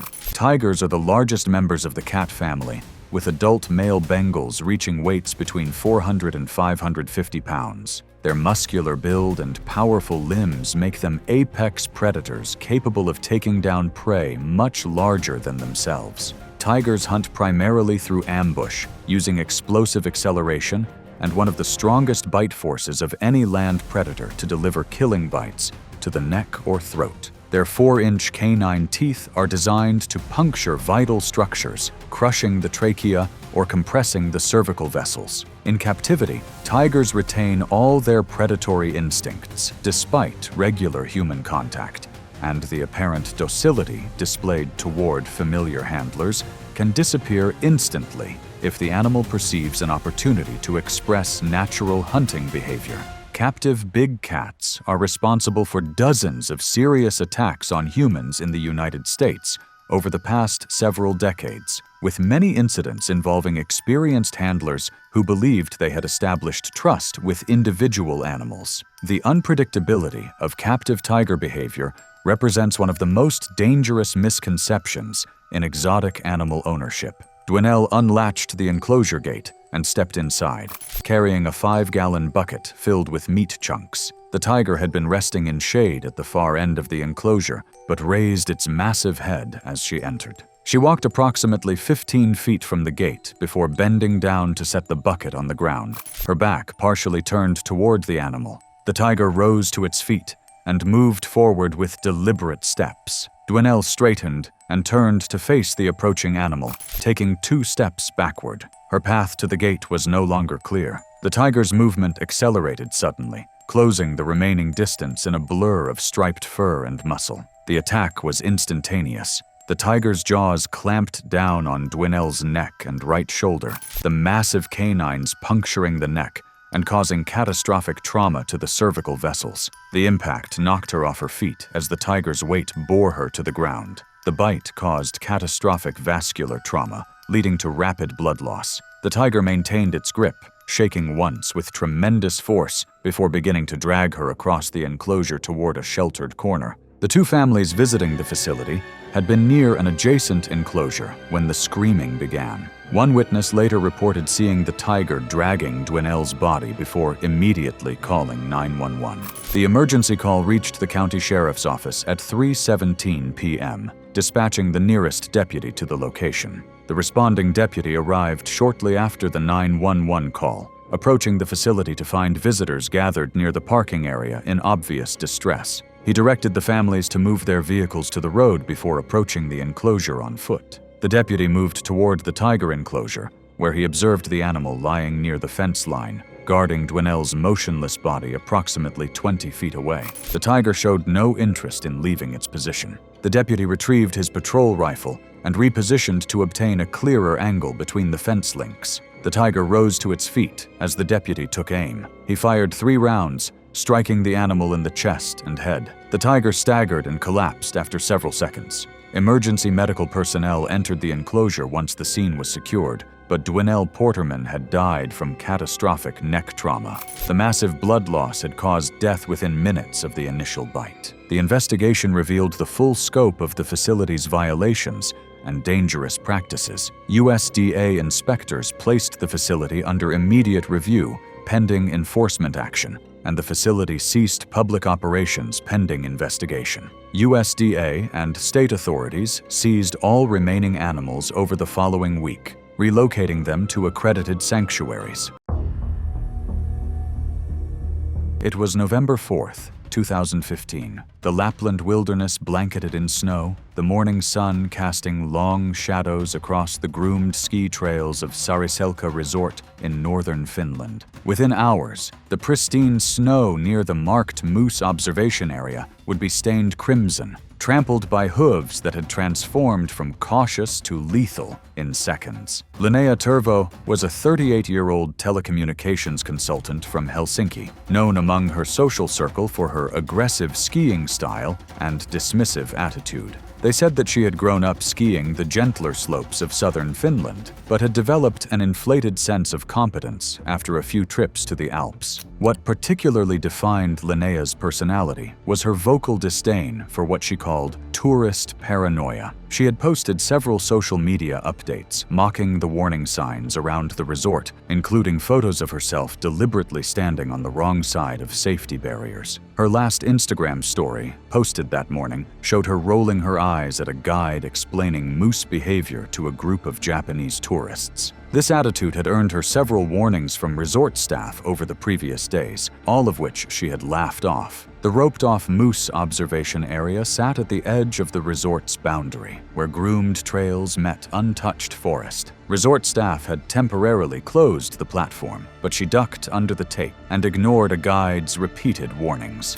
Adult bull moose are among North America and Northern Europe's most dangerous animals, despite their herbivorous nature. They can weigh up to 1,500 pounds and stand over 6 feet tall at the shoulder. During the rut in early September, when bulls are highly territorial, or during winter months when food is scarce and energy conservation is critical, bull moose become particularly aggressive toward perceived threats. That morning, resort staff had placed extra warning signs near the observation area after spotting a particularly large bull moose grazing approximately 150 feet from the closed viewing platform. The animal showed clear signs of agitation and periodic stomping that sent small explosions of snow into the air. 2 guides had positioned themselves to redirect skiers away from the area, explaining in multiple languages that the moose was displaying defensive behavior. Linnea arrived mid-morning, fresh from an aggressive run down the advanced slopes, likely still buzzing with adrenaline. When one guide attempted to redirect her, she laughed and asked if Finns had forgotten how to coexist with their own wildlife. She ducked under the rope barrier, while several tourists on the viewing platform watched with growing alarm. The bull moose immediately stopped grazing, its massive head swinging toward her. The guides shouted warnings, but Linnea continued forward, her skis leaving parallel tracks in the deep snow. She raised one gloved hand as if to pet the animal, calling out something that witnesses later described as baby talk. The moose snorted, visible clouds of steam erupting from its nostrils. Its ears flattened completely against its skull, and it began pawing at the snow with increasing violence. These were textbook warning signs that even novice wildlife observers would recognize, but Linnea either didn't notice or didn't care. The bull moose charged without further warning, closing the distance with shocking speed. Its first impact lifted Linnea completely off the ground, her skis detaching mid-air as 1,400 pounds of muscle and bone slammed into her torso.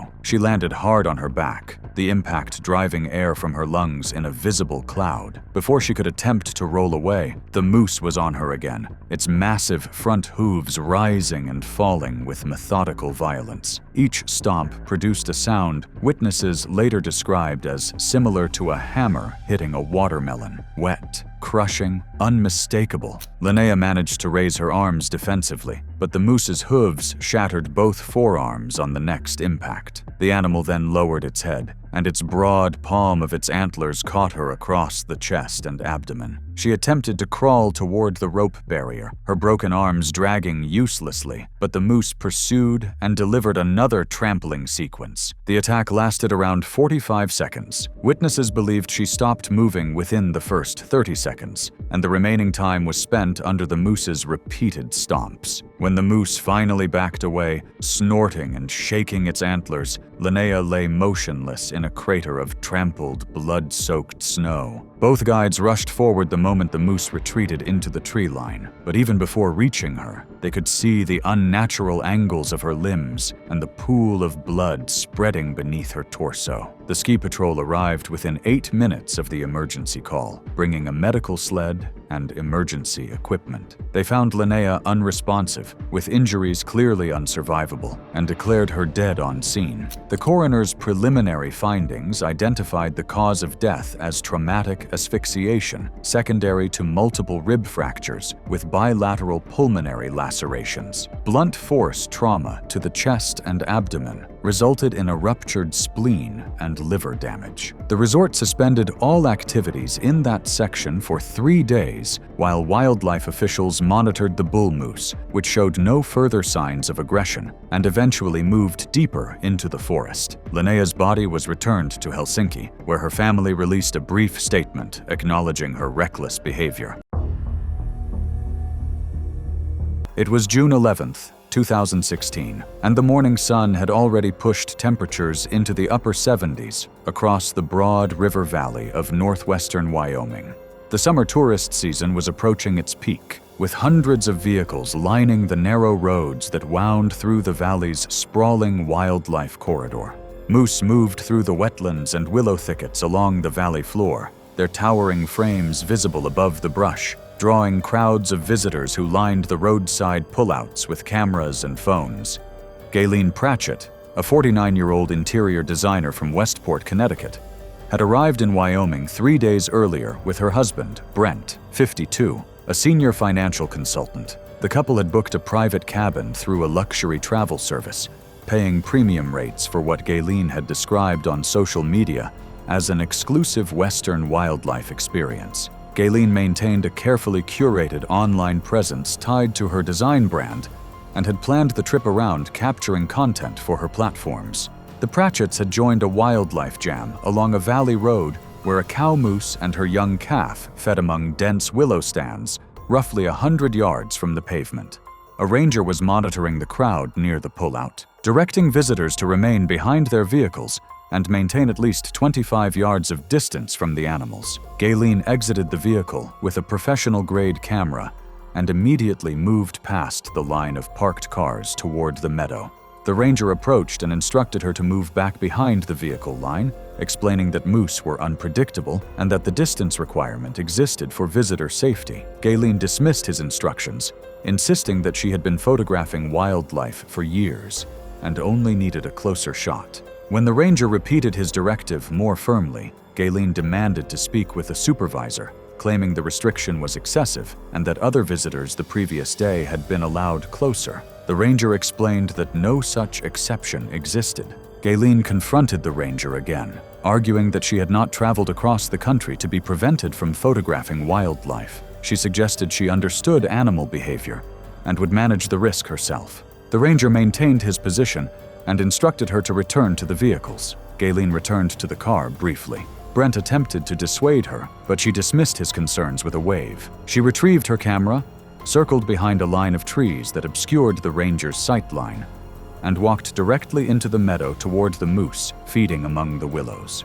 She moved quickly, closing the distance to roughly 40 yards before stopping to photograph the large cow standing between her and the calf. Moose are the largest members of the deer family, with adult females weighing up to 900 pounds and standing over 6 feet tall at the shoulder. Despite their size, moose can sprint at speeds approaching 35 miles per hour and deliver powerful forward strikes with their front hooves capable of crushing bone. Cow moose are particularly aggressive in early summer while protecting calves, often charging perceived threats with little warning. Their attacks rely on overwhelming force, knocking victims down before stomping repeatedly with broad, heavy hooves. The cow detected Galen's approach and shifted her position, placing herself directly between the photographer and the calf hidden in the brush. She lowered her head and pinned her ears back, a defensive posture signaling agitation. With protective moose, the interval between warning and attack can collapse to almost nothing. Galen continued adjusting her camera position, stepping several yards closer. The charge covered the distance in seconds. Galen had no time to react before the cow lunged forward, knocking her violently to the ground. The impact drove the air from her lungs and sent the camera spinning across the grass. The moose struck immediately with her front hooves, delivering powerful downward blows to Galen's torso and lower body. Witnesses later reported repeated stomping strikes as the animal trampled her while she lay on the ground. The assault caused severe chest trauma, extensive internal injuries, visible bleeding, and catastrophic damage to her lower body. After several cycles of stamping, the cow stepped back, snorting and stamping, then moved quickly toward the calf waiting in the brush.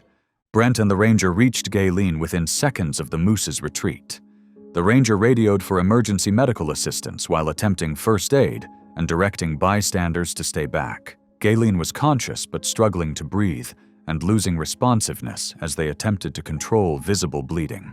Emergency medical personnel and an air ambulance were dispatched, but her condition deteriorated rapidly. Emergency responders pronounced Galen Pratchett dead at the scene in the meadow grass, approximately 40 yards from a road lined with tourists.